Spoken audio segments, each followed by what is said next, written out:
Lecture 61, confidence intervals for the mean examples. Okay, I'm going to do, I don't know, 3 or 4 examples here.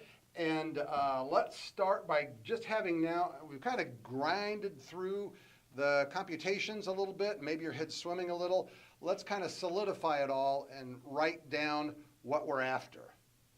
To build a 100 1 minus alpha % confidence interval for the mean mu of a population, we do the following. Okay, I have 5 steps here, and actually it's 6 because I put kind of a 0th step here. The 0th step, I say, is something we should always remember to do. Check, is n bigger than or equal to 30, or is original population normal?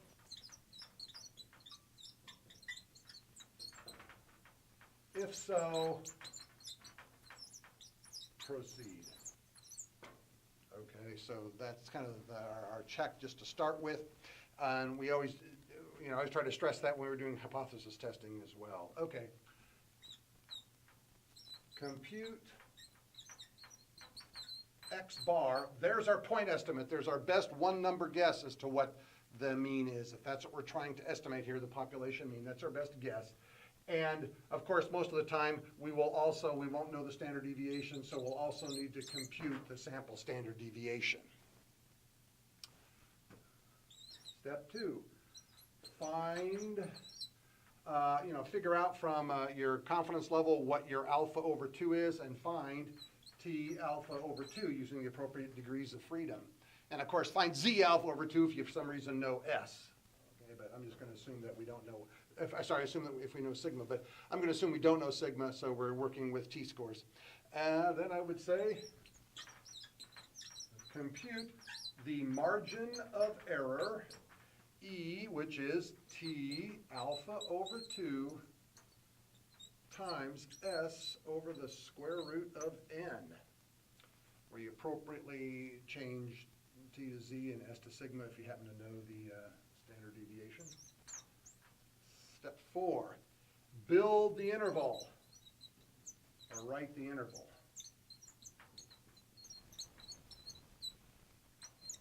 X bar minus E, comma, X bar plus E.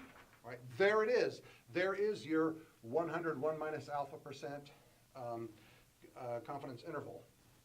But we want to do a little bit more than that. We want to not just throw out an interval and be done. We want to, just as we did with hypothesis testing, we always had a concluding sentence that told someone who didn't have to get their head all the way into what we were doing. It told them the result, told them what was going on. So we want to have a concluding sentence here.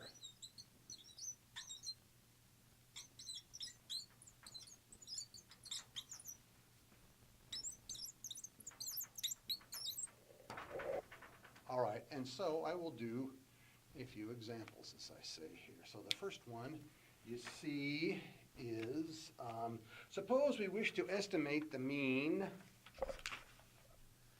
weight of adult males in the U.S. We take a simple random sample of size n equal 25 and compute X bar and S to be those there. Find a 98% confidence interval for mu.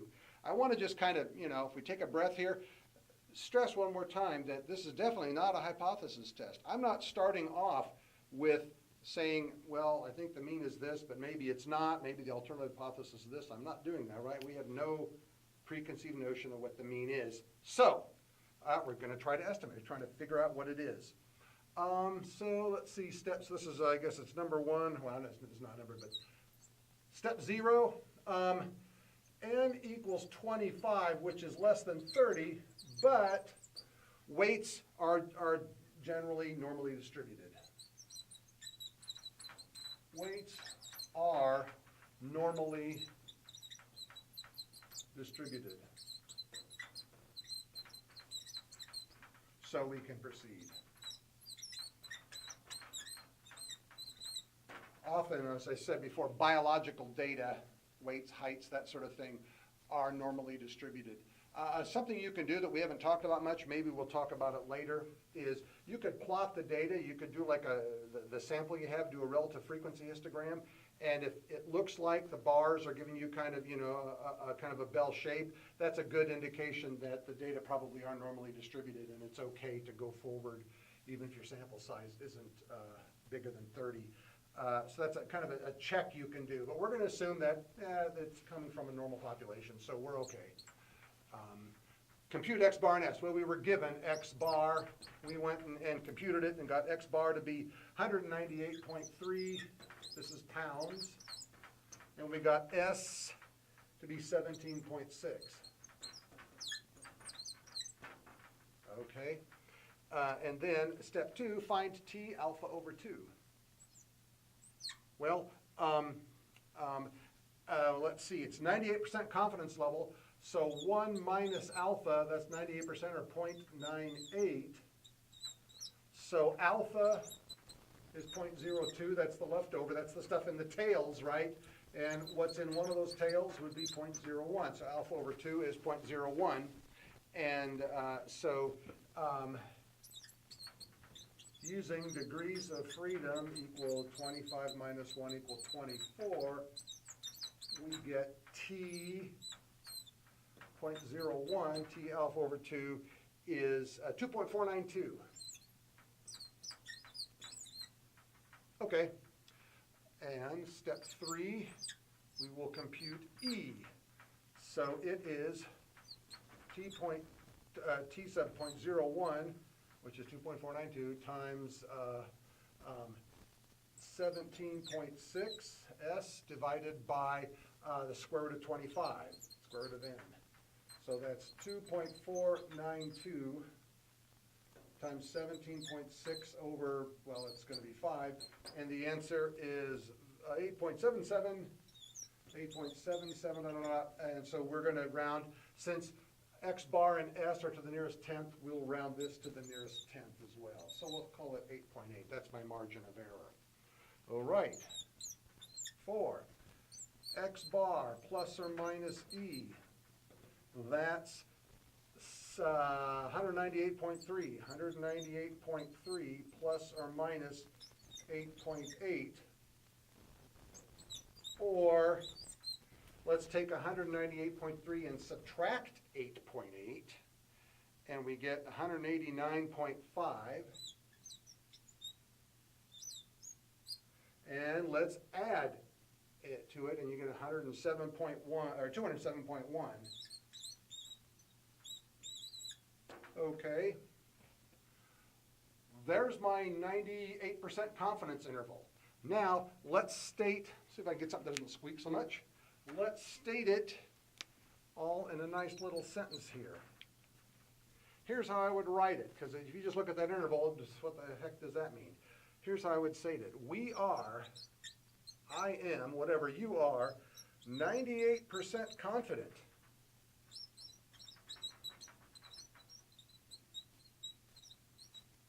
that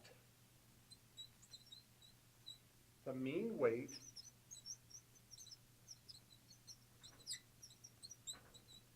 of adult males, adult, I guess, in the U.S.,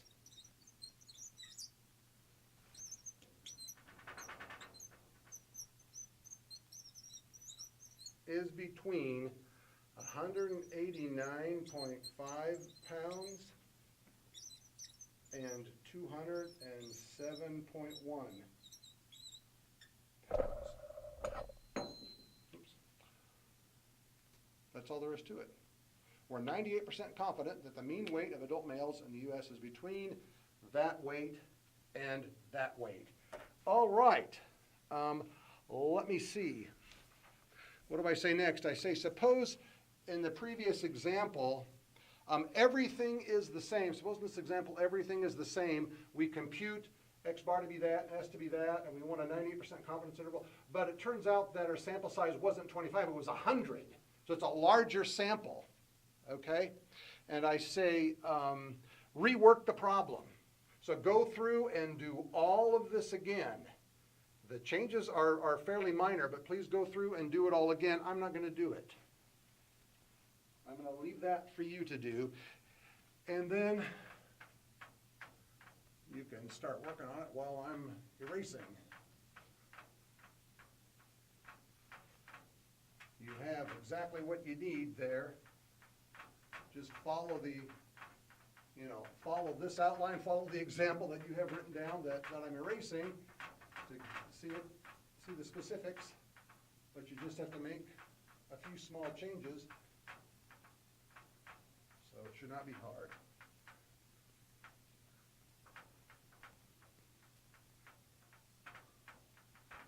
So I take the time right now to do that, and I bet I will get this erased faster than you'll probably be able to work the whole problem, so you might want to pause me and see if you can get it.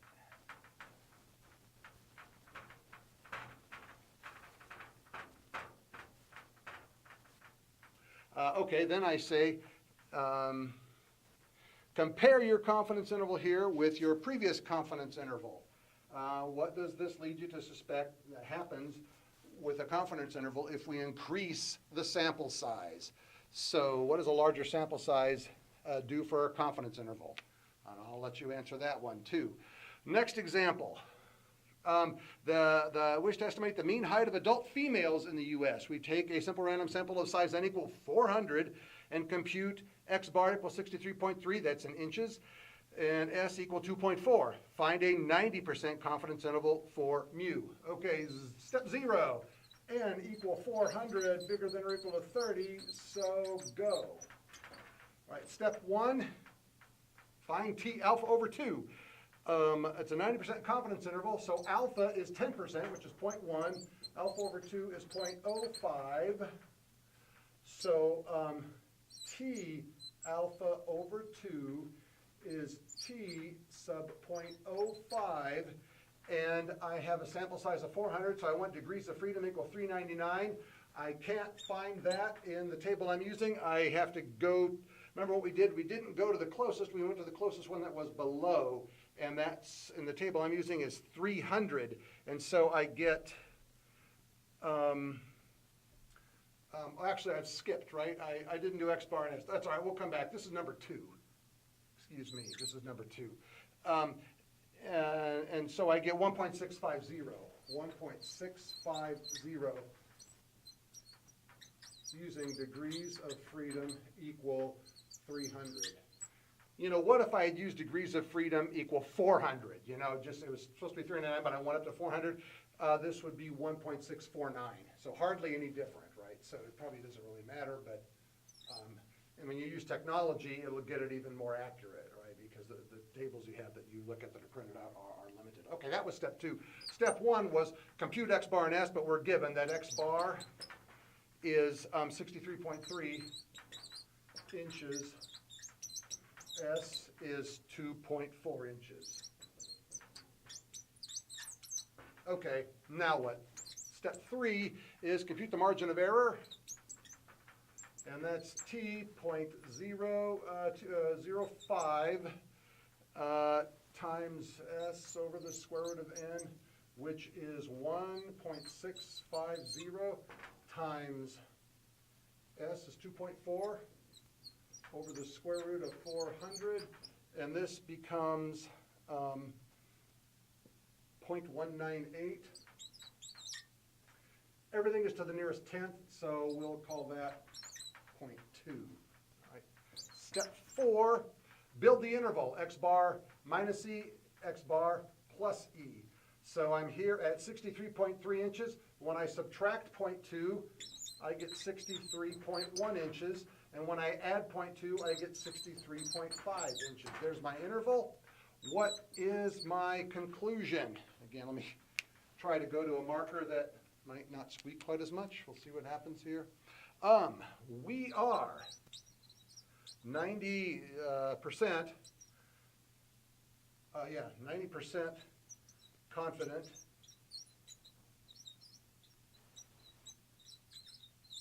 that the mean height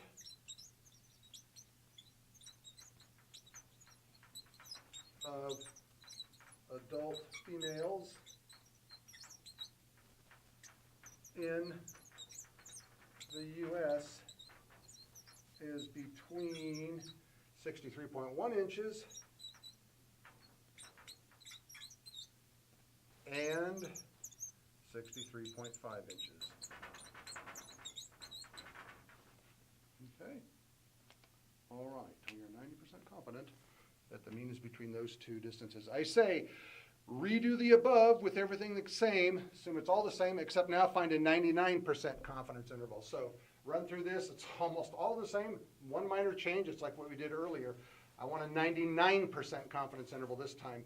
And then, so work that one through, and then at the top of the next page, I ask you to do something that I think I've already done. I've already talked about it, but it's okay to come back to it. Comparing the two confidence intervals here for women's heights, what do you conclude happens to the confidence interval if we wish to increase the level of confidence that we've captured the true parameter value in our interval? So if I want to increase the confidence that I've captured the parameter value, what happens to the, if I want to increase the level of confidence, what happens to the interval? So, again, go ahead and work on that while I rub this out. I've got one more example to do. Well, I'll just tell you, the next example is we're getting now to where we're comparing across different populations, okay, because we're going to look at a case where we are finding the mean of differences, which we've done that before. We've done hypothesis testing with the mean of differences, and if you remember, we have two different sets of numbers, but we have them paired up. And what we do is we look at the difference of those pairs, which results in a new population that we can treat just as we've been treating all the others. And that was how we did it with hypothesis testing. That's how we're going to do it now with confidence interval building. So, the last example, a mean of differences. Suppose Mrs. Swenson measures the height of each of her 30 third graders at the beginning of the school year and then again at the end of the school year. A table of heights in inches looks like, okay, Bobby started the school year at 52.1 inches, ended at 53.3. The difference there is positive 1.2. Probably none of them are going to be negative. Probably no kid with shrinks. Susie starts off at 53.0, goes to 53.8. She had an increase of 0.8. Bartholomew started off at 49.9. He went up to 51.6. That's an increase of 1.7, et cetera, et cetera, et cetera. She has this data for all 30 students. Our set of 30 differences then, looking at the final column, suppose we compute it has an X bar of 1.15 and an S of 0.38. Find a 95% confidence interval for the change in heights for a third grader over the course of their being in third grade. Okay, step 0, 30 is bigger than or equal to 30, so go. We'll later come back and see there's a little bit of an issue here we're kind of glossing over, but we'll come back and talk about that later. X bar, I guess what to do next, yes, X bar is 1.15, so I take all this data, add it up, divide by 30, and I get 1.15. I take it all and I do the formula for sample standard deviation, and I get 0.38. So we're measuring things out to the 100th now here, because our data is out to the 10th, so we're doing our computations one more beyond that out to the 100th. 2, T of alpha over 2 is, let's see, I want a 95% confidence interval, so alpha will be 5% or 0.05, so half of that is 0.025, and yeah, I have a table that gives me 2.045, and I was able to use degrees of freedom equal exactly what I should, 30 minus 1, which is 29 in the table I use. I get 2.045. Okay, 3. Margin of error then is T alpha over 2 times S over the square root of n. So it is 2.045 times 0.38 divided by the square root of 30. And I get that to be 0.141878 dot dot dot dot. So we're going to call that out to the nearest hundredth. We'll call it 0.14. Okay. So what is our 95% confidence interval? What is our 95% confidence interval? For mu, which is the mean change in height. It is start with 1.15 and subtract 0.14, getting 1.01. And then 1.15 and add the margin of error to get 1.29. And that is, in fact, what I have. Okay. Finally, let's put the units on it and everything so that it makes sense in a nice summary statement. We are 95% confident that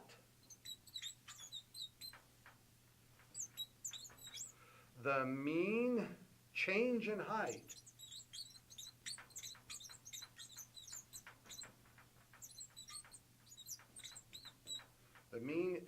height for a third grader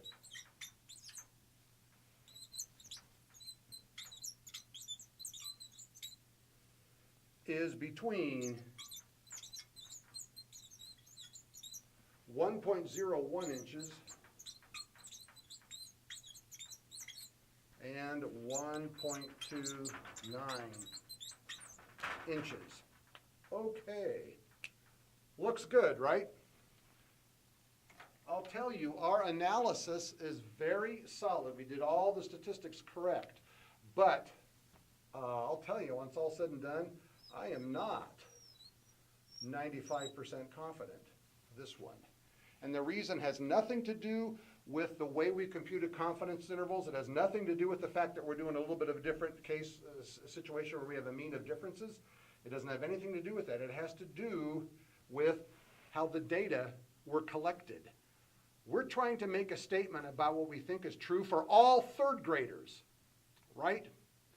To do that, up here where I say go, because our sample is of size 30, which is bigger than or equal to 30, the assumption there is that it's a simple random sample, that we grabbed third graders from all over the place, all over, I guess, the country, if we're thinking of being in the U.S., but we did nothing of the sort, right? We just used Mrs. Swenson's class, right? So up here, let me write it in red. There's a problem, not with our statistics really, but with the data gathering method. Actually,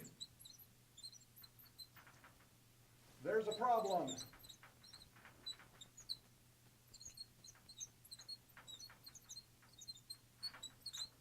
With how the data were gathered. And you know, folks, I could have done this sort of a thing with virtually every problem we've done so far, with the hypothesis testing all along, or with any of these other problems we did. I just picked this one because I wanted, I've kind of been thinking a lot about how we need to keep track of some of the little obvious things, such as how was the data collected? Right, way back at the beginning of the class we talked about, we called convenience sampling, right? Where, well, this is these are the third graders I know, so let me just check them. That's an example of convenience sampling. The gathering of the data is flawed in that sense. Our analysis is good and solid, but it's based on data that may not be representative of say the nation's third graders as a whole. If it's not representative of it, then no matter how good our statistics are, our results are probably not going to be very good. So this is a good example to work through how to do a confidence interval problem, but then when we back up, I want to say it's also a good example to kind of remind us that everything we do better be based on good data collection. And this is an example where the result here really is pretty shaky because the data was poorly collected. Okay, I will stop here. I think that's about all we need for this. Yes.